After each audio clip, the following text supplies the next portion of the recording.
እሺ ሰላም ቤተሰቦቼ እንዴት አላችሁ? በያላችሁ በሰላማችሁ ይብዛልኝ። በዛሬው ዕለት ይዤላችሁ የቀረብኩ ቪዲዮ የአማርኛ ፊደላትን ከጨ እስከ ፐ ያሉትን ሙሉ የአማርኛ ፊደላቶች በቅደም ተከተል በእንግሊዘኛ እንዴት እንደሚጻፉ ቫወሎቻቸውና ኮንሶናንቶቻቸው ማለትም ማን የማን ኮንሶናንት እንደሆነችና የትኛዋን ቫወል ሌተር ከየትኛው ላይ እንደምንጠቀማት በዚህ ቪዲዮ ጠቅለል አድርጌ ግልጽ በሆነ መንገድ ይጀላችሁ ቀርብ ያለው እናንተ ቪዲዮውን እስከመጨረሻው በማየት እንዲሁም ደግሞ ደጋግማችሁ በማየት ትማሩበታላችሁ ታውቁበታላችሁ በማለት ይህንን ቪዲዮ አዘጋጅቼ ይጀላችሁ ቀርብ ያለው።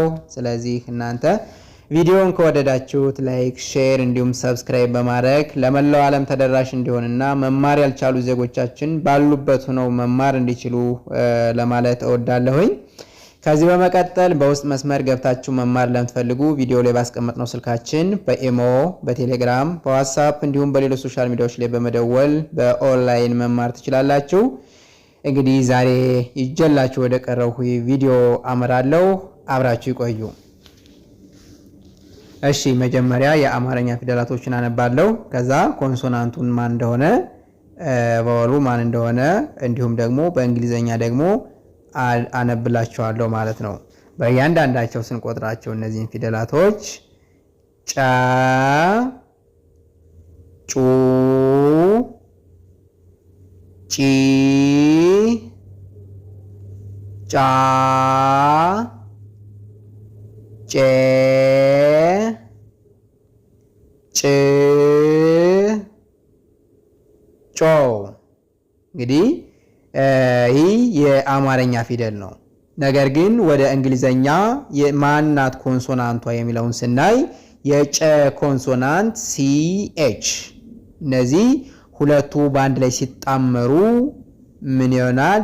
የጨ ኮንሶናንት ይሆናሉ ማለት ነው። የጨ ኮንሶናንት ማለት ተነባቢ ማለት ነው።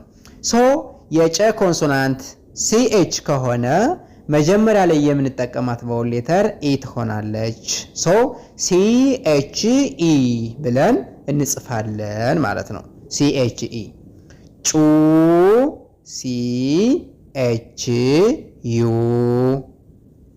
ጪ ሲ ኤች አይ፣ ጫ ሲ ኤች ኤ፣ ጨ ሲ ኤች አይ ኢ፣ ጭ ሲ ኤች ቻ ምንም አይነት ቫወል ሌተር አንጠቀምም ማለት ነው። ስድስተኛ ላይ ጮ ስንል ሲ ኤች ኦ። እንግዲህ ውድ ተመልካቾቼ እነዚህን የአማርኛ ፊደላቶችን መጀመሪያ መሸምደድ መያዝ ያለብን ኮንሶናንቶችን ነው። ኮንሶናንቶችን ለእያንዳንዳቸው ኮንሶናንቶችን ከያዝነን በኋላ አንደኛ ላይ የምንጠቀማት ቫወል ሌተር፣ ሁለተኛ ላይ የምንጠቀማት ቫወል ሌተር፣ ሶስተኛ ላይ የምንጠቀማት ቫወል ሌተር፣ አራተኛ የምንጠቀማት ቫወል ሌተር እስከ 7 እንደዚሁ ይቀጥላል። ነገር ግን መጀመሪያ መያዝ ያለብን ምኖችን ነው? ኮንሶናንት ሌተሮችን ነው ማለት ነው። ሶ እነዚህ ኮንሶናንት ሌተሮች እያንዳንዳቸው ማን የማን ኮንሶናንት እንደሆነች ከለየን በኋላ እነዚህን ቫወል ሌተሮች እየጨመርነን ድምጻቸውን እንቀይረዋለን ማለት ነው። ሶ አሁን ምሳሌ አንደኛ ላይ የምንጠቀመው ቫወል ሌተር ተመሳሳይ ነው ከሃ ውጪ ማለት ነው። ከሃ ውጪ። ሁለተኛ ላይ የምንጠቀመው ሙሉ ተመሳሳይ ነው። ሶስተኛ ላይ የምንጠቀመው ቫወል ሌተር በሙሉ ተመሳሳይ ነው። ከዚህ ላይ ዩ ተጠቅመን እንደሆነ ከዚህም ዩ እንጠቀማለን፣ ከዚህም ዩ እንጠቀማለን። ከሁሉም ላይ ጪ ስንል አይ ተጠቅመን ከሆነ ከጲ ላይም ከጺ ላይም እነዚህን ፊደላቶች በዚሁ መልኩ እንጠቀማለን ማለት ነው። እንጠቀማለን። ስለዚህ ሶስተኛ ላይ አይ እንጠቀማለን፣ አራተኛ ላይ ኤን እንጠቀማለን፣ አምስተኛ ላይ አይ ኢን እንጠቀማለን፣ ስድስተኛ ላይ ምንም አይነት ቫወል ሌተር አንጠቀምም፣ ሰባተኛ ላይ ኦን እንጠቀማለን ማለት ነው። ስለዚህ ስናነበው በእንግሊዘኛ ጨ፣ ጩ፣ ጪ፣ ጫ፣ ጬ፣ ጭ ጮ እሺ ቀጣይ ጰ ጰ ጶ ጲ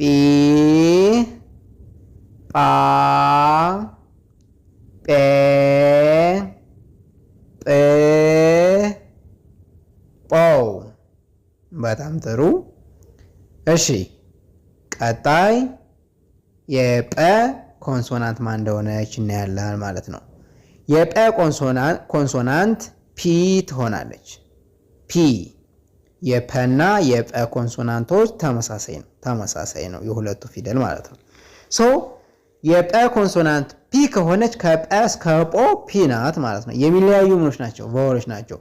ጰ ስንል ፒ ኢ፣ ጱ ስንል ፒ ዩ፣ ጲ ስንል ፒ አይ፣ ጳ ስንል ፒ ኤ፣ ጴ ፒ አይ ኢ፣ ጵ ፒ፣ ጶ ፒ ኦ ብለን እንጽፋለን። ጰ ጶ ጲ ጳ ጴ ጵ ጶ። እሺ ሌላ ጸ ጸ ጹ ጺ ጻ ጼ ጽ ጾ። እንግዲህ የጸ ኮንሶናንት ሌተር ቲኤስ ነች። ቲኤስ ጸ ስንል ቲኤስ ኢ፣ ጹ ቲኤስ ዩ፣ ጺ ቲኤስ አይ፣ ጻ ቲኤስ ኤ፣ ጼ ቲኤስ አይ ኢ፣ ጽ ቲኤስ፣ ጾ ቲኤስ ኦ ተብሎ ይጻፋል። ሲነበብ ደግሞ ጸ ጹ ጺ